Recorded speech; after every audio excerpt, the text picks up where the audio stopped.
We explore distant planets, but know so little about our own oceans.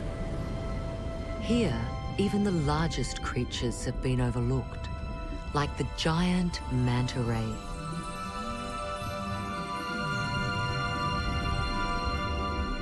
They're called manta from the Spanish for cloak and devilfish for their horns. And while some stay close to favourite sites, mysteriously others vanish for years. Now a group of scientists is on a mission to reveal the life of this intriguingly smart creature.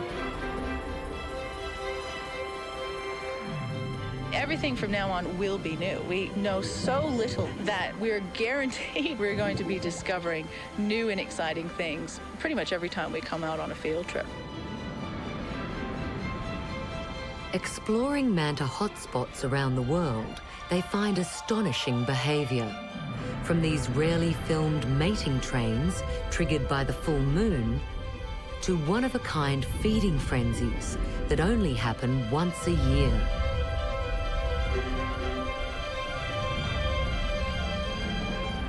Anyone who's ever dove with them, they'll come up raving about the experience. I get extremely excited. That's why I love this project. Every time we get a manta ray coming in, it is such an exciting experience.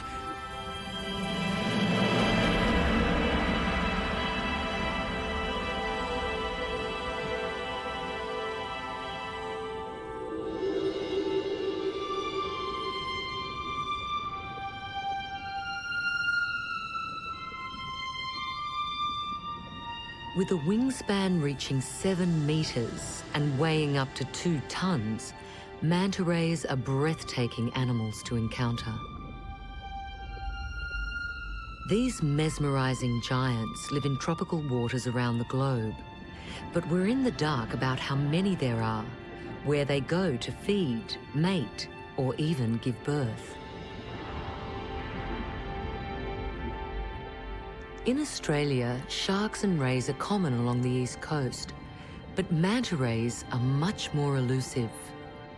They appear and disappear with unfailing regularity, and that's the first challenge for Project Manta's team. The only thing that we do know for sure is that the manta rays are seen here at North Stradbroke Island for 6 months of the year, and then they're not here. But where do they go the rest of the time? So if they are moving or migrating vast distances, are they actually going across international boundaries? And the reason we're concerned about that is because our nearest neighbors to the north actually have a targeted fisheries for manta rays. So that's one of the big questions. Is our population potentially moving into a danger zone? Worldwide, mantas are classified as near threatened. And in Australia, like almost every other country, they remain unprotected. But to protect an animal, first you need basic information about its life. One of the world's few manta hotspots is the Great Barrier Reef, which stretches for 2,000 kilometres along Australia's east coast. Hardly anything is known about its manta population, but that's about to change with Project Manta, based further south on North Stradbroke Island.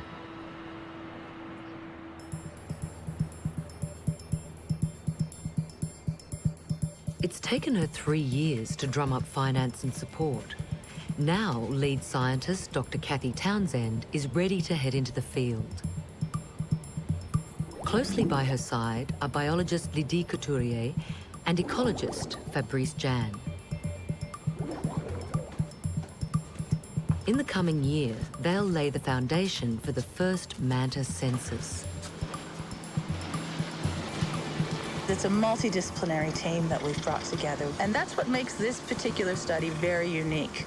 It's a group of ecologists, behavioral specialists, oceanographic specialists. Because it is such a large question, you can't work within just one discipline.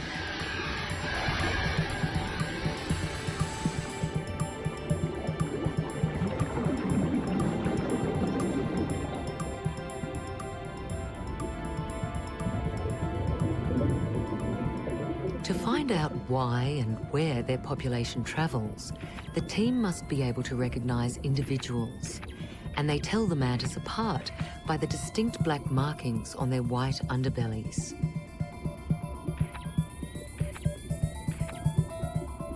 These markings are like a human fingerprint. No manta shares the same dots and spots, and each has its own personality.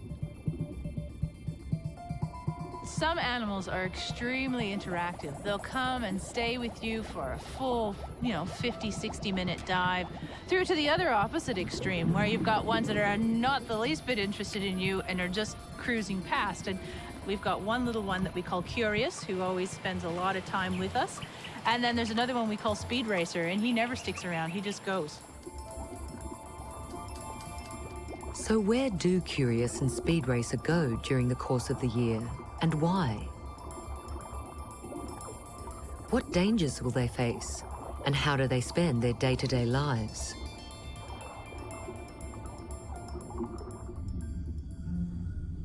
Most of the time, mantas seem to travel alone, but there's at least one spot where they do hang out together.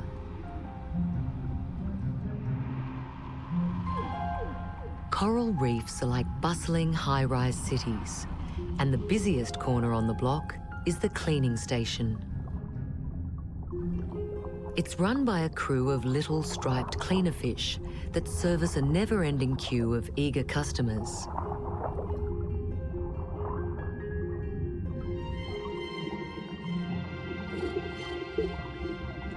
And when the mantas descend, every bit of help is needed. As soon as they arrive, all kinds of small fish hurry in. To them, a manta is like a giant plate to scrape clean, and they lose no time in picking off parasites and dead skin.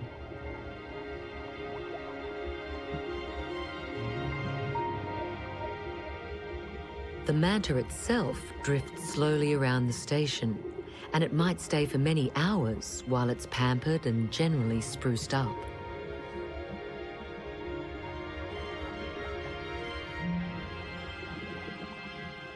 But they can't stop altogether.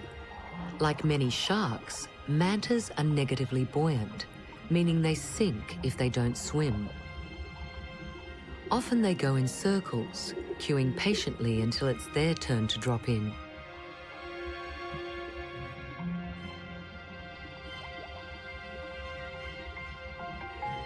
Most likely, cleaning stations also act as social hubs and involve a certain manta etiquette. But for the moment, too little is known about their behaviour.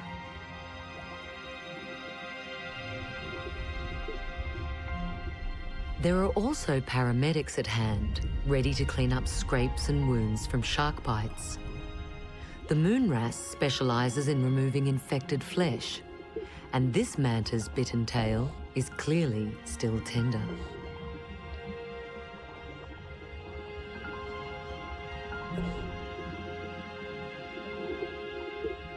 Cleaning stations are the best spots to closely observe these ocean wanderers.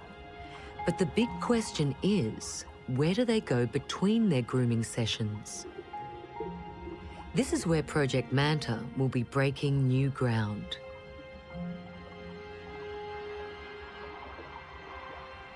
It's June, the beginning of winter, and something strange is happening on Australia's east coast. At North Stradbroke Island, or Straddy as it's known locally, all the mantas have disappeared.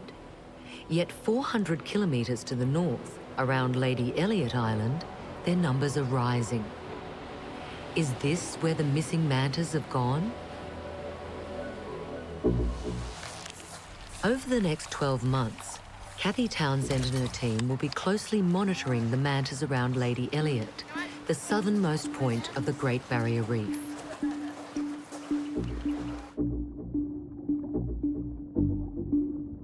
Mantas visit the island year-round, but their numbers more than double in winter.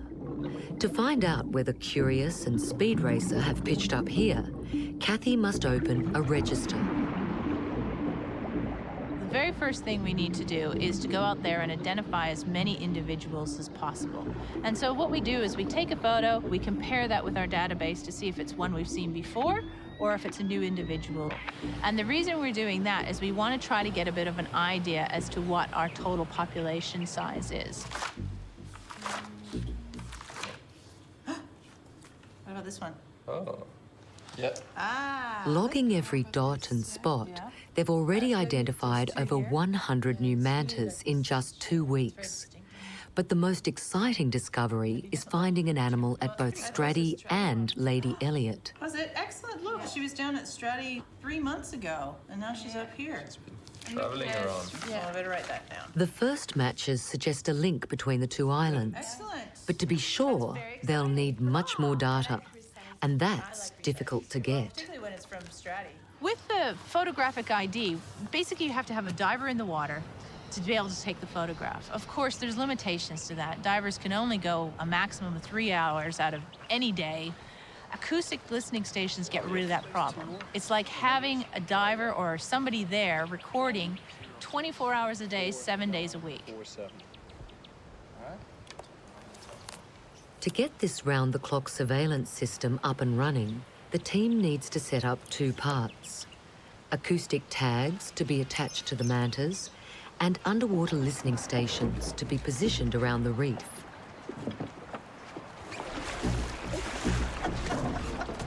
Encouraged by their first photographic evidence, they go in search of the best sites to place their listening gear.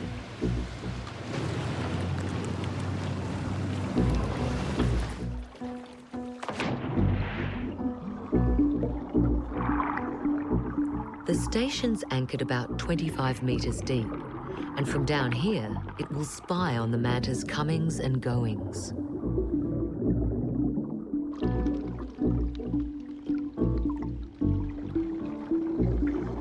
This radio receiver can pick up signals from up to 500 meters away, and with 5 of them strategically placed around the island, there's good coverage of where the mantas are likely to be. When a tagged animal comes into range, its every move is recorded. This will reveal for the first time where the manta goes, as well as when and for how long it visits certain spots. Details that can't be obtained from photos alone.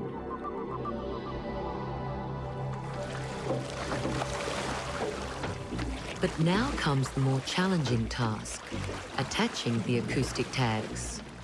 And to be successful, the team has to work closely together. They stay within eyeshot of each other so that they all target the same animal.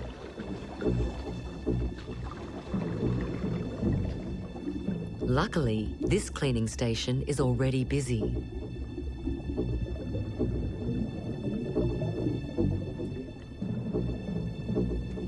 Now they must act quickly.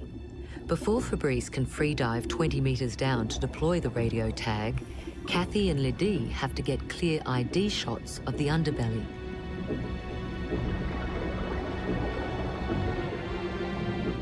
Later, they'll match this individual manta with the tag's unique radio signal. All clear for the first tag.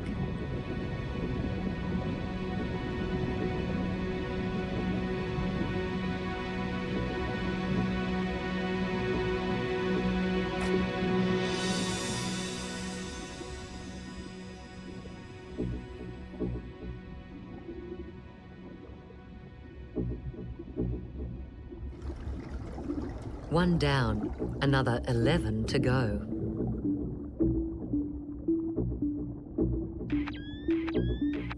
Although the tags startle the animals, they're not harmed and all quickly return. With listening stations in place around both Lady Elliot and North Stradbroke Islands, they should soon detect the manta's first migration route along the Great Barrier Reef.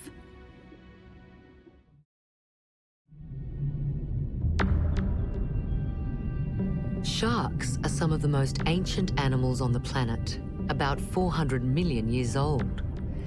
They're the ancestors of all rays. In fact, rays are basically flattened sharks.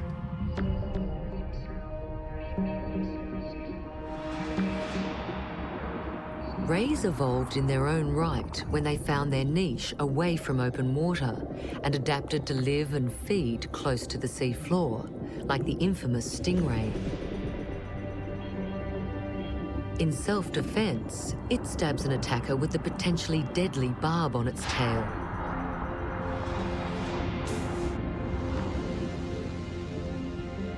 Mantas are the most recent rays to have evolved, probably from stingrays, but they've lost the stinging barb.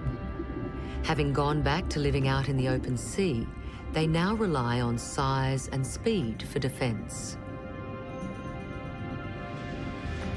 And despite their devilfish reputation, they're harmless to us humans.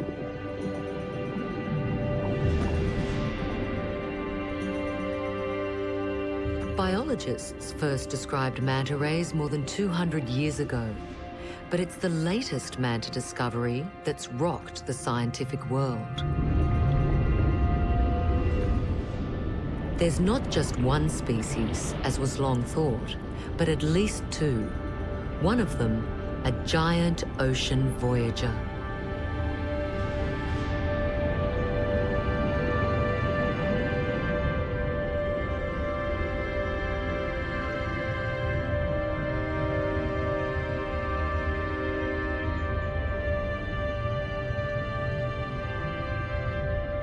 This truly gigantic ray can span 7 meters from wingtip to wingtip.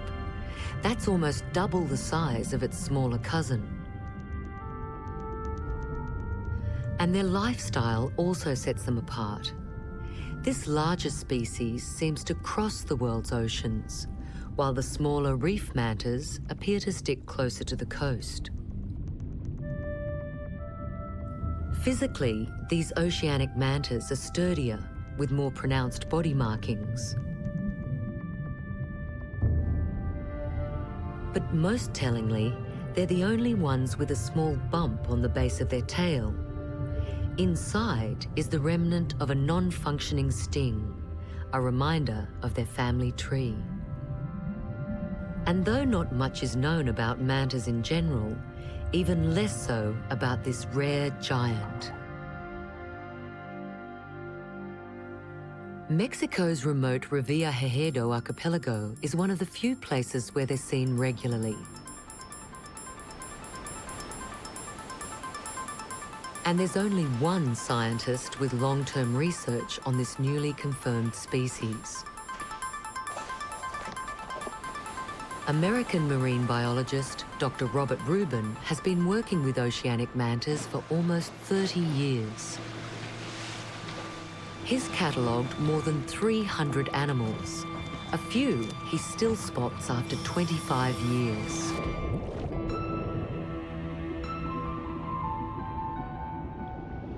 And it's not just their size that's so impressive. Large manta rays seem to be extraordinarily intelligent. They show characteristics that we equate with intelligence. One of them, of course, is curiosity. That's one of the things that we assess in people that are bright. They're curious about almost everything, and that seems to be the case in large mantas.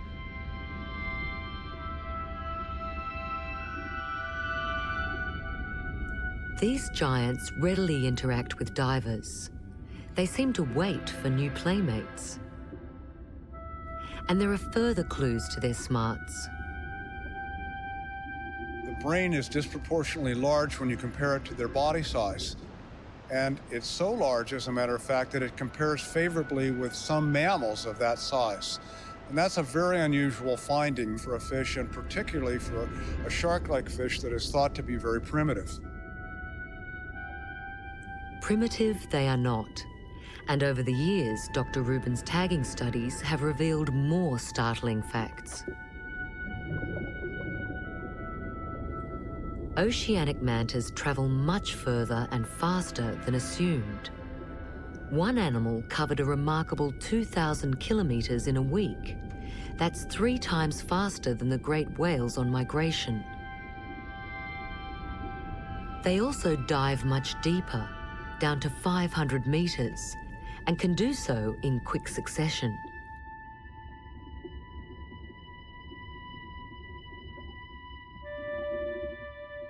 It means they can change rapidly between warm surface waters and the chilly depths. And that's thanks to a special brain heater, which keeps their large, complicated brains alert, even when the water temperature drops dramatically. Their brains and other aspects of their biology suggest that they are extraordinarily advanced and compare favorably in many ways with the highest evolved organisms on the planet, which is mysterious beyond belief, charismatic beyond belief, and of course, they're spectacularly beautiful.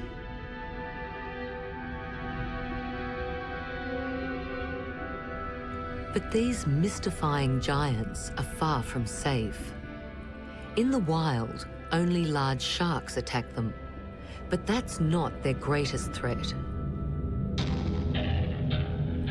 Fishing nets are notorious death traps, and manta rays have long been accidental victims. But in recent years, the situation has changed alarmingly. Now, mantas and their smaller cousins, the mobula rays, are targeted directly by commercial fisheries in the Pacific and Indian Oceans. Overfishing has put a price on almost every remaining creature.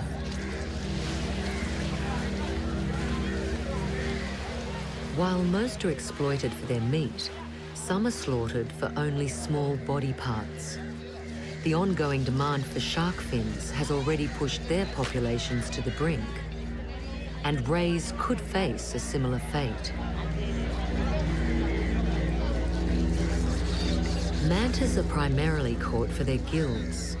They're in rising demand on the Asian medicine market, leaving their future hanging in the balance.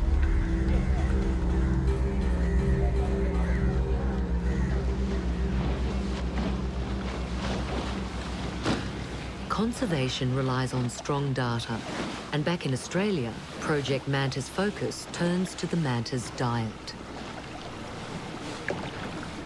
Paradoxically, the biggest animals in the sea tend to eat the smallest, and like many whales, manta rays feed on plankton, tiny organisms that drift in the ocean currents. Using their unfurled lobes to funnel more food into their mouths, mantas can consume a lot of plankton. Estimates go as high as 27 kilos a day. The question for Kathy and her team is whether it's food that lures mantas to Lady Elliot Island in winter. To understand what's floating in the water, they take samples everywhere the mantas appear, before, during, and after feeding, all year round. And this study is not only about food, it's part of a much bigger picture. Plankton is highly sensitive to rising water temperatures, so it's an early indicator of global warming. Plankton is one of those things that's predicted to be heavily impacted by climate change. And if you start messing around with the food source of the animals, then the reality is that it's going to, one way or another, also affect these large-bodied animals. So manta rays, if they're almost like the canary in the cage, as far as climate change is concerned, as to what is actually going on up and down the east coast of Australia. To recognize change, they must understand what drives mantas in the first place. Looks like there's a larval fish here, too. This one right here. One of the big questions within Project Manta is where are the manta rays moving to and why are they moving? And the two main reasons that a lot of these megafauna animals like manta rays move, it's either for reproduction or because of food. Project Manta's food critic is one of Australia's leading plankton ecologists, Dr. Anthony Richardson. With his help, Lydie and Fabrice will try to figure out which plankton the mantas are after. Hi guys. How are you?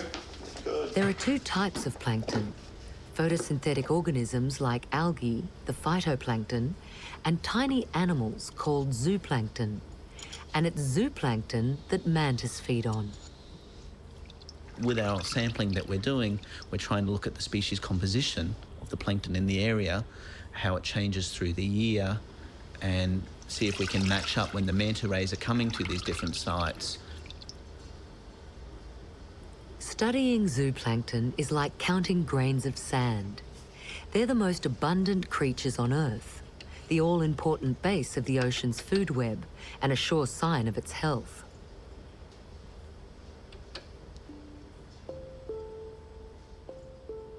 But which of these alien-looking creatures do mantas prefer?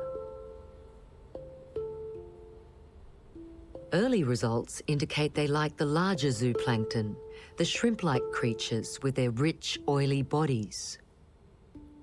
I think if you look around the world's oceans, the areas where manta rays are aggregating are likely to be areas of high zooplankton abundance. The animals are sort of the optimal plankton samplers and can give you an idea of where the hotspots for zooplankton are. And there's one place that must be the world's hottest spot for both plankton and mantas. Lying barely above sea level, the Maldives string together almost 1,200 coral islands.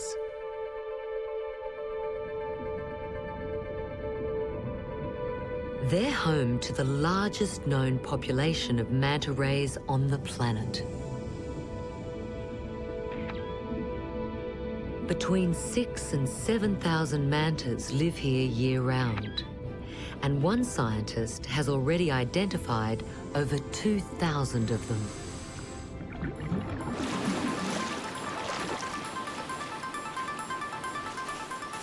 In the last 6 years, marine biologist Guy Stevens has discovered more than just a staggering number of rays. Welcome to the Maldives. Thank you very much.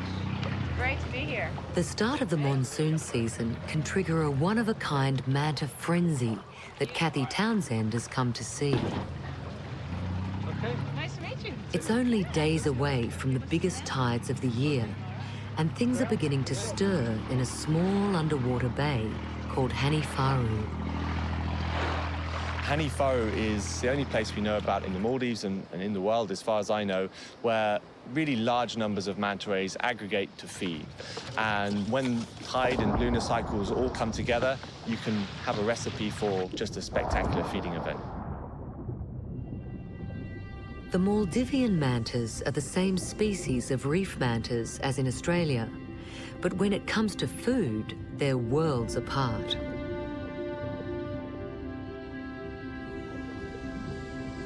Hanifaru Bay is no bigger than a football field, yet it's revealed to Guy more about manta feeding strategies than any other place. When incoming tides sweep in plankton-rich waters, growing numbers of mantas form feeding chains. Like in Australia, they often skim along the surface, filtering the tiny animals through the gills in the back of their mouth.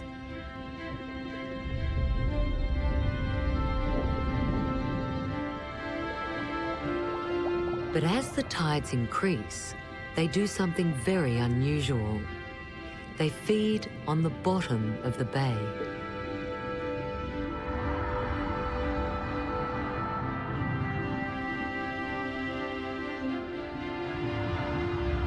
Hanifaru is a dead-end street for plankton. Trapped at the end of the bay, it sinks to the bottom, and the mantas have learned where to catch a mouthful.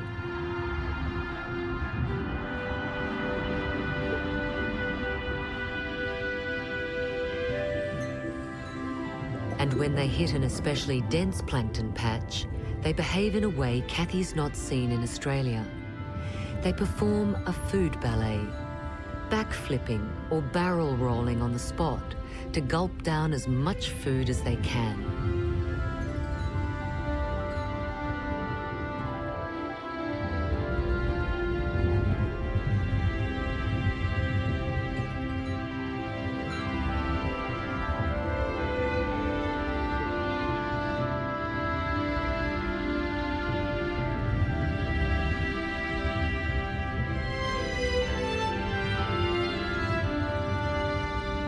Swarms of zooplankton are bouncing around everywhere. But is it the sheer amount or particular species of plankton that attract the mantas? Hey, Katie, 5, 3, 1. Yeah. 5, 4, 6. Yeah. Okay, you ready, guy? Okay. While the search for the manta's favourite food is taking shape in Australia, this is the first time Hanifaru's plankton will be put under the microscope. It makes common sense that when there's more plankton, there would be more mantas, but we really want to find out what it is that creates the plankton concentrations in the bay and actually show the composition of the species of plankton that are there, the concentrations, and how that changes over time is really important to understanding how the whole dynamics of the bay itself work. Pull it in. And the dynamics are amazing. Pulling in. Samples taken at various stages of the tide reveal the most dramatic changes Kathy has ever seen. You can definitely see the differences in the sample straight from the very beginning. You can see the different levels of plankton as you go through the tide cycle. You can see that the color changes because the zooplankton community structure is changing as well. And you can actually see that visually just with the naked eye, even before you've even started looking under the microscope. So it's really exciting. This is really cool. But the coolest thing is about to happen, and it's unique in the world. The highest spring tides have arrived in Hanifaru, flushing enormous amounts of plankton into the bay. And with it come the manta rays, hundreds of them.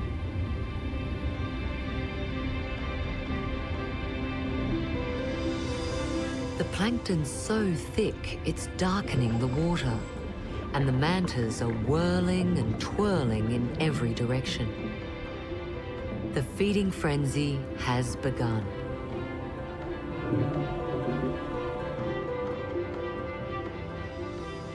If you're in the middle of all of these feeding animals, your jaw kind of drops. You really don't know where to look. You're surrounded by so many animals that are, flipping and turning and sort of streaming past you in columns of 20 or 30.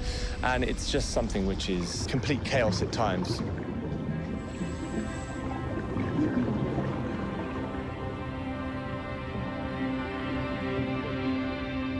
Then, right in the middle of this apparent chaos, the mantas begin something astounding, and it can only be seen a few times a year. Big aggregations of manta rays will actually form a spiraling vortex of individuals, which almost looks like an underwater cyclone of manta rays. And this is a really spectacular event. And if you're a diver and you're positioned on the outside of this feeding mass, you can feel the current sort of pulling your body in towards the feeding animals. So they definitely generate their own current by feeding in this way. The cyclone they create draws in even more food, and by joining forces, these Maldivian mantas have come up with a cunning hunting strategy, a phenomenon that's not been reported from anywhere else.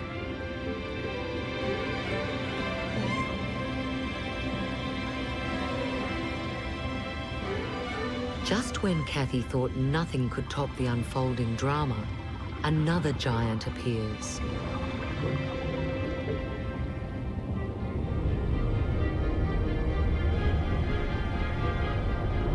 Gulping down gallons of the plankton soup, a whale shark quietly joins the feast, almost dwarfing the large rays swirling around.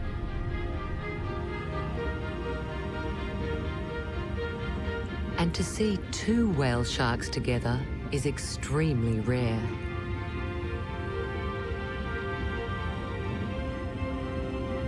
These incredible events at Hanifaru Bay make it one of the world's great natural wonders.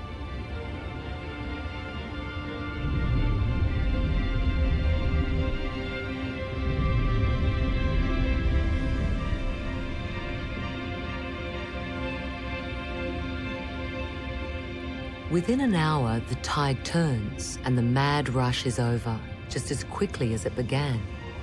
But for Kathy, the magic will last a lifetime.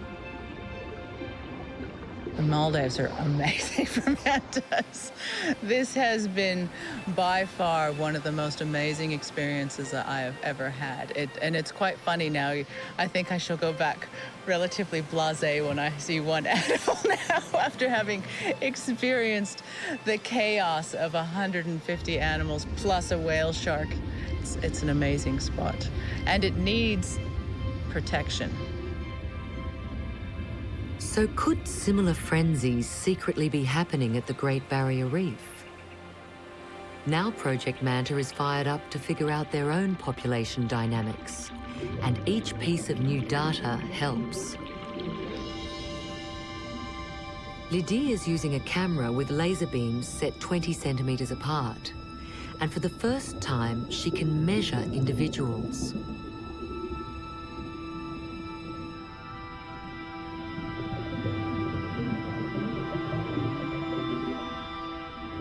This will not only give her the size of an animal. Over time, a series of these photographs will reveal if and how fast this manta grows. Ultimately, this will allow the research team to estimate the age of an individual and the age range of the entire population. To work out the population numbers, they must identify mantas from hundreds of new pictures. When they started out, they knew only 20 animals. But less than 1 year into the project, their database has not just grown, it's increased 20-fold. They now have over 400 individual rays on the books.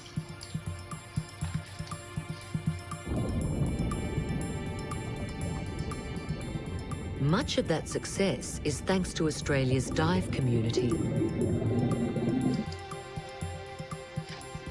Called up to send in photos they've taken up and down the East Coast, the divers' snapshots have already led the team to some significant discoveries. Previously, the largest distance that this species had been recorded in moving was 390 kilometers. That's about the same distance as Lady Elliot to North Stradbroke Island is. And now we're actually starting to get some photographic images that are coming even further south. So we've had 3 or 4 animals from Byron Bay, which is about 500 kilometers between Lady Elliot Island and where that is down south. So we definitely broken the world record as far as distance is concerned for this species. But there's a flip side to this record. If animals travel 500 kilometers from further up the coast, they could head straight into the danger zone of targeted manta ray fisheries in Southeast Asia. It's a serious threat to an animal that matures late in life, has few young, and lives a long time. One of their rare black males, called Taurus, was photographed 25 years ago, already fully grown. Lydie can now confirm his identity, making this their first official record of a manta being at least 30 years old. But they've yet to find out where the old-timers travel. Okay, Lydie, shall we download the listening station? They should get new clues from the mantas they equipped with radio tags 9 months ago. All right, here it comes. If the tagged animals show similar movements, it could lead them to the main artery of manta migration that connects their feeding and mating sites. Next, retrieve data. But the emerging data tells a surprising story. Oh, and somebody else. That's exciting. The really amazing thing about the animals that we acoustically tagged was the fact that the animals are so individualistic. We had one in particular that stuck around the island pretty much the entire time. And we had other animals that we tagged them, and then they disappeared, and then we saw them again months and months later for a couple of days, and then they took off again. You would expect animals to sort of have a similar pattern, but these animals are definitely doing their own thing. And with the manta's unpredictable behavior, it's proving even harder to find and protect their key migration routes. But large animals only move for 2 main reasons: to feed or to mate. And it's the mating that Kathy hopes to see in Yap, a tiny island state in Micronesia.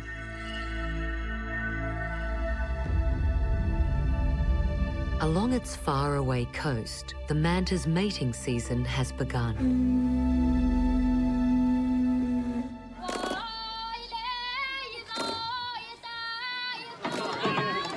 Yap still maintains many of its cultural traditions. Yet for mantas, it's the most progressive country in the world. And that's mainly due to one man. He's the Manta Man, local naturalist Bill Acker. In Bill's adopted home, many lagoons are framed by extensive mangroves, the only known manta nurseries, but they're too entangled for diving. What put Yap firmly on the global manta map is the protection the entire country has granted its devil rays. So you were telling me that this whole area is a manta sanctuary, is that right? Yes, all about the manta rays and their environment. That's what's very important, because see, if you didn't have the environment, then people could do things in the mangroves. They could cut down mangroves. They could do things on the coral reef. But because we've included their environment, that just as broad as can be. Anyone harming mantas or their habitat faces 6 months in jail and a $1,000 fine.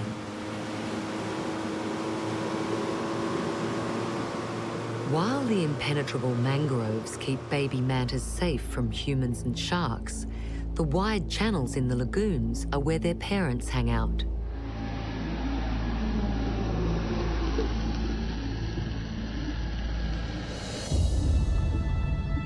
Bill estimates about 100 reef mantas live here with no sign of ever leaving. If nothing's going on there, then we'll slowly make our way with the current, and we'll end up with a shallow cleaning station in that big rock. Yeah. And in February, the animals start to search for mates. It seems the approaching full moon triggers the courtship.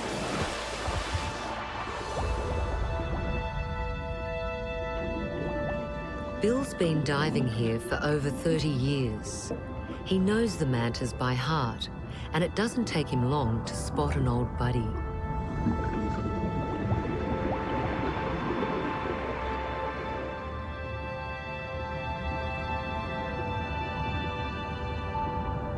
I believe the animals recognize us. I think they're very intelligent. When you're down with a group of people, they will go look through all the people, and then they'll actually come to us, dive guides, to myself, and you can see the eyeball looking you over, and yeah, I believe they know us. And there's one manta Bill certainly knows well. It's Valerina, one of Yap's most noted matriarchs.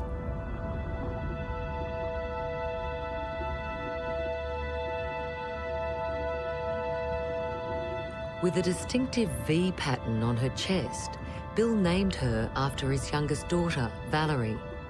That was more than 20 years ago, when the ray was already fully mature. Now Valerina is possibly in her 40s, and, like Taurus in Australia, she's living proof of just how old mantas can get. It's likely they can reach 50 years or more. Valerina is almost part of Bill's extended family, with a close bond between the two of them. I think Valerina and him have a very special relationship. She started to recognize us and was coming in and having a really close look. And that's the wonderful thing about diving with the mantas. They do seek you out and have a look to see what you're doing, which is really quite unusual for a shark and ray. They don't generally tend to do that. Large, laid-back females are easy to spot, but the males are a lot more flighty, especially during the mating season. So who's around for this year's pairing? Bill's Wall of Fame shows Yap's key mantas, and after a week of diving, he can single out a few familiar characters. We also Blitz is another one that has two stripes. Interestingly, Bill has catalogued 3 times as many males as females. Different spotting on Ryan, and Ryan was one of them that we were seeing. And then what you got? What Females possibly attract them to the area, and then the males start to line up, quite literally. It's really interesting down and around here as well. To watch these trains is really special. I mean, these are big animals. And then, of course, underwater, everything is magnified a bit, so they look even bigger than they actually are. And then when they stop all around you and start doing these dances, it's magic. So you have to just be lucky to be in the right place to see it. With the full moon just past, the mood along the reef is changing. The mantas move differently. They're not simply cruising around. They're on a mission. A smaller male starts to shadow a bigger female, copying her every turn. Before long, more hopeful candidates join in. With the female in the lead, this rarely seen mating train is taking off, and the males try to outmaneuver each other to claim the prize spot closest to her.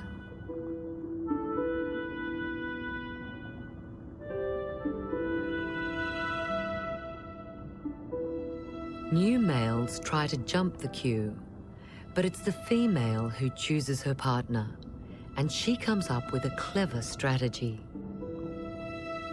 She derails the train and takes to the sky.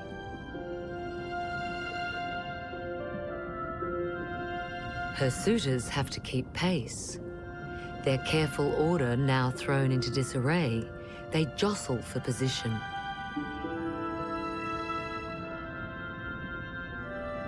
As it turns out, it's Valerina leading the runaround.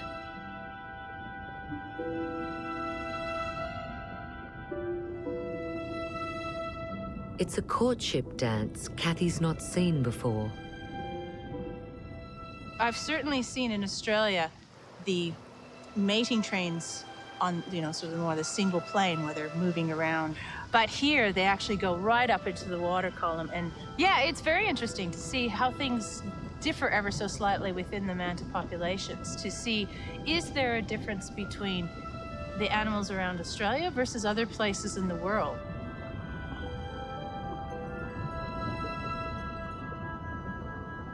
The courtship can last for hours before the most persistent male might briefly mate with the female belly to belly. But often these trains dissolve before it comes to the final act.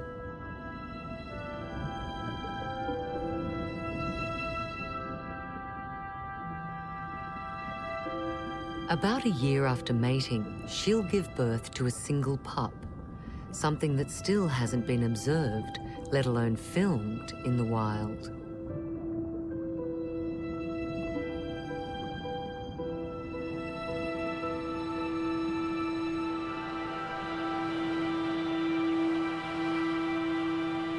Back home, the first seasonal migration patterns along Australia's east coast are finally coming to light.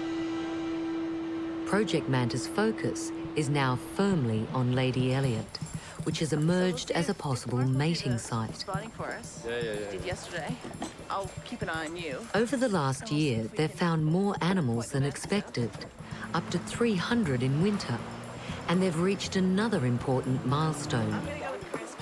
Since we've begun, we now know, confirmed, that it is one single population between Lady Elliot Island and North Stradbroke Island. And that was one of the big questions we had when we started this. And as Liddy likes to say, Lady Elliot Island is the center of the manta universe.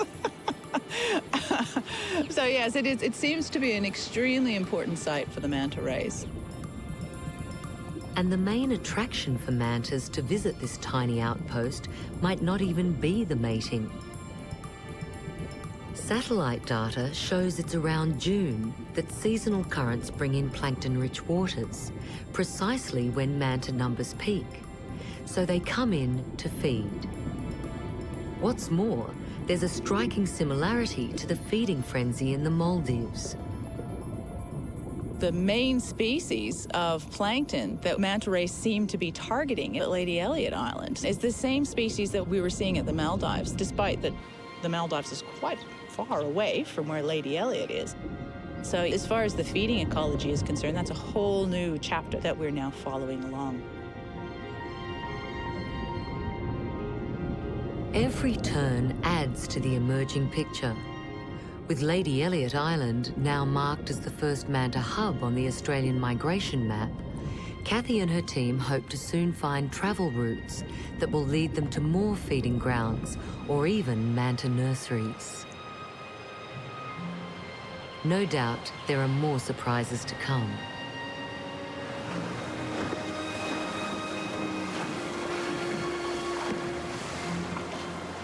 The first year has been an amazing step. We know so little about these animals that everything that you uncover leads you to more questions. And so Project Manta is definitely going to be happening for a very long time. The more we discover, the better our chances of protecting these iconic and intelligent ocean wanderers. If we care to look after them, now